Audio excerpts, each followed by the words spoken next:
صلی علی رسولہ الکریم اما بعد فاعوذ باللہ من الشیطان الرجیم یا ایھا الذین آمنوا کتب علیکم الصیام کما کتب علی الذین من قبلکم لعلکم تتقون صدق اللہ العظیم۔ اللہ تعالیٰ نے اس آیت مبارکہ میں ارشاد فرمایا کہ اے ایمان والو، میں نے تمہارے پر روزوں کو فرض قرار دیا،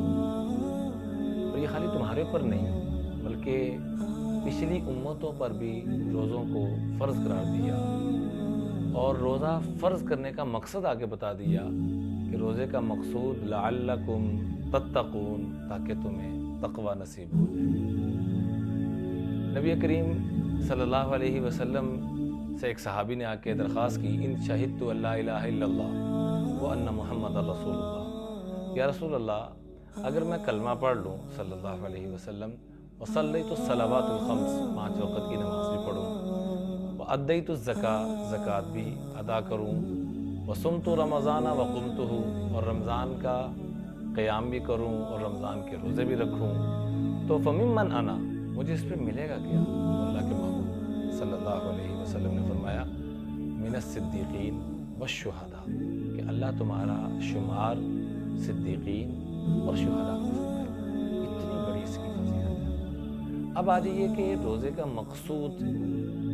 لعلکم تتقون، اور اس سے پہلے کیا فرمایا کہ تمہارے پر روزہ فرض قرار دیا، اس کو اس ترتیب سے رکھنا ہے جس طریقے سے ہم نے بتلایا، کما کتب علی الذین من قبلکم، کیونکہ پچھلی امتوں پر بھی فرض قرار دیا تھا، لیکن عیسائیوں نے اس کا مذاق بنا لیا اور کہاں سے کہاں بات چلی گئی۔ کچھ کہنے لگے کہ ہم اپنی مرضی سے موسم کے حساب سے روزے رکھا کریں گے، موسم بہار کی طرف اشارہ کر کے کہ جب اچھا موسم ہے اس میں بادشاہ بیمار ہو رہا ہے، اس وجہ سے کوئی 7 روزے بڑھا رہا ہے، کوئی 3 بڑھا رہا ہے، کوئی 10 بڑھا رہا ہے، تو 50 روزوں تک وہ پہنچ گئی۔ اس ترتیب اور نظام کو بگاڑا اور اس وعید کے بھی مستحق ہو گئے غیر المغضوب علیہم ولا الضالین، کہ اللہ کا جن پہ غضب نازل ہوا اور جو گمراہ ہوئے، یہود و نصارہ کے بارے میں اللہ جل جلالہ سورہ فاتر میں۔ تو ہم نے روزوں کو اس ترتیب سے رکھنا ہے جس طریقے سے اللہ چاہتے ہیں، اپنی ترتیبیں بیچ میں شامل نہیں کرنی، اور اللہ کیا چاہتے ہیں آگے بتا دیا لعلکم تتقون، تاکہ تمہیں تقوی نصیب ہو۔ تقوی کسے کہتے ہیں؟ حضرت امام حسن رضی اللہ تعالیٰ عنہ سے پوچھا گیا کہ تقوی کسے کہتے ہیں؟ فرمایا اللہ تری نفسک خیرا، تمہیں اپنی کوئی خوبی نظر نہ آئے، اپنی کوئی خیر نصیب نظر نہ آئے، دوسرے کی خامی نظر نہ آئے۔ میں دوبارہ ریپیٹ کر دوں، میرا دل کرتا ہے کہ ہمارے جتنے دروس چل رہے ہیں یہی جملے کے تکرار کے ساتھ چلتے ہیں، یہ ایک جملہ اگر ہم سیکھ لیں تو ہم نے سب کچھ سیکھ لیا، اور اگر یہ نہ سیکھا تو کچھ بھی نہ سیکھا، کہ اپنی خوبی نظر نہ آئے، دوسرے کی خامی نظر نہ آئے، اپنی خوبی نظر نہ آئے، دوسرے کی خامی نظر نہ آئے۔ اللہ کی قسم ہم اگر اس صفت پہ آ جائیں تو ہاتھ بعد میں اٹھائیں گے، دعائیں پہلے۔ آج سے نیت کریں کہ آج کے بعد ہم نے کسی کے خامی کو نہیں دیکھنا